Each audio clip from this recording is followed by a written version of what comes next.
And recording.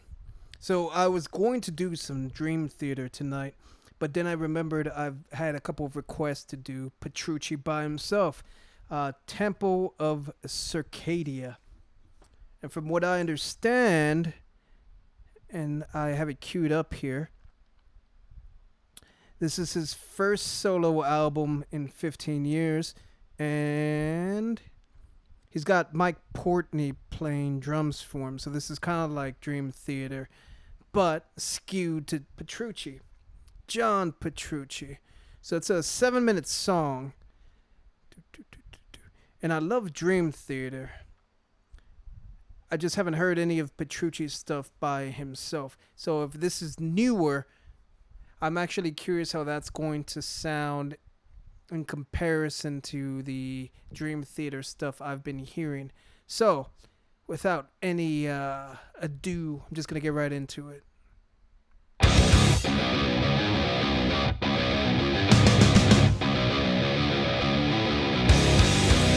Sound dirty.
So I'm gonna stop it early just because like it's hurting my neck. All the time changes.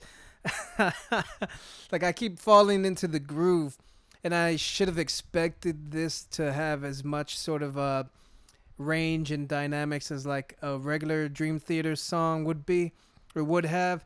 Uh, but when it started, it was so heavy and dirty, and it sounded a lot more modern than the stuff I've been hearing. That I was kind of expecting it to be a little bit more straightforward. What a fool! What a fool I was! But yeah, I like the changes, and it sounds like he's leading with like a mix of Dorian and pentatonic scales. I think I'm bad at that, but yeah, like it definitely sounds awesome so far. It very very kind of modern, and I suppose it would be considering this has been 15 years in the making. Let me rewind that a little bit.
rewind that a little bit.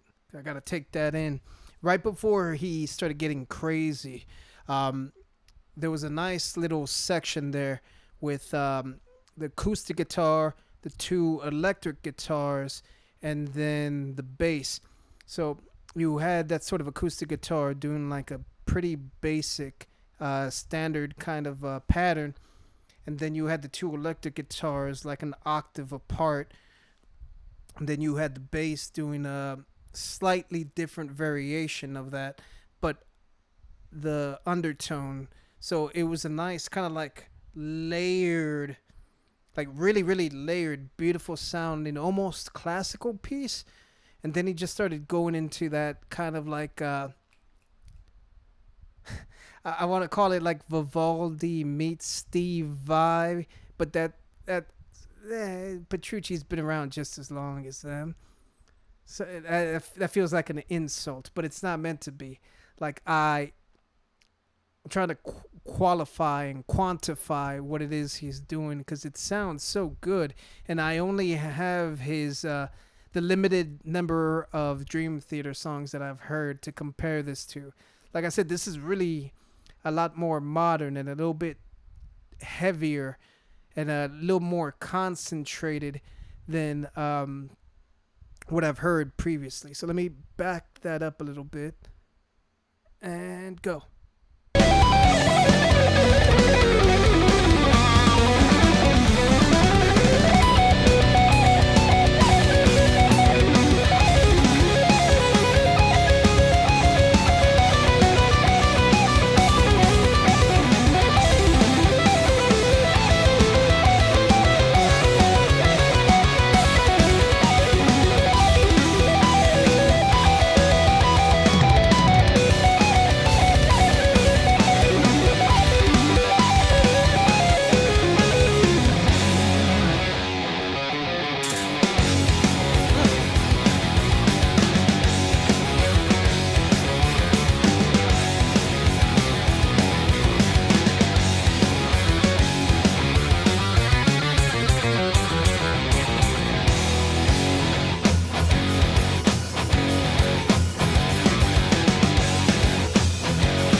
I also like the artwork for this. I think it said that the album was called Terminal Velocity, but it's kind of like a broken prism, like a person made of glass. That's cool. So this sounds like a more complex version of John Five's solo albums, which I kind of hate saying that because like I love John Five and I think his stuff is pretty complex as well. But this has that extra little like layer of complexity to it. Like there's a time signature changes, but there's also like so many good grooves that settled into this where I think I mentioned this. I forget what reaction I was doing. Where I know what it was. It was Between the Buried and Me song, where I brought up the fact that their song had so many riffs that were really good, and it seems almost like it's wasted to put them all together into one song. Except it's not, because they sound good together. But that way of thinking is something that I think Kerry King used to say about Metallica, about how they're wasting their riffs by including so many into one actual song, where like you can actually just create more individual songs from that, even if they're shorter. Like, which is just a weird, a weird kind of thing to say, just because everyone constructs music differently and everyone interprets music differently and hears it differently. But that last like minute and a half, 2 minutes was like banging. Like, I liked the rhythm guitar, and that groove like hit really, really, really hard. Ooh, ooh. I think that's gonna be my whole reaction, just going ooh. Like, he definitely sit into the Dorian scale for a little bit, but then he went out of it and got more into like the major scale, the pentatonic scale. But then like he was going back and forth and transitioning a lot. He was playing with his wah pedal a lot. I think this is definitely like a modern, more upgraded kind of Dream Theater, but it a lot of the, and I'm saying that because it's Mike Portney and Petrucci, like that's core elements of that sound. So like, of course this would sound like an evolution of that, but like even just like the construction of it felt like it was also like an evolved version of that. I liked the middle section. It served as a nice cool down, but I think the ending of the song is what seals it for me. Like, it started hard at the beginning, and then it ended hard at the end, but it ramped up to that and just like banged so much harder at the end. So like, I'm actually kind of wanting more from this track. Like, I want this to be like another 2 minutes longer. Huh. I think this is also recent, from like the last couple of weeks or the last month or so. So I'll definitely have to check out more from this album and then work my way backwards 15 years.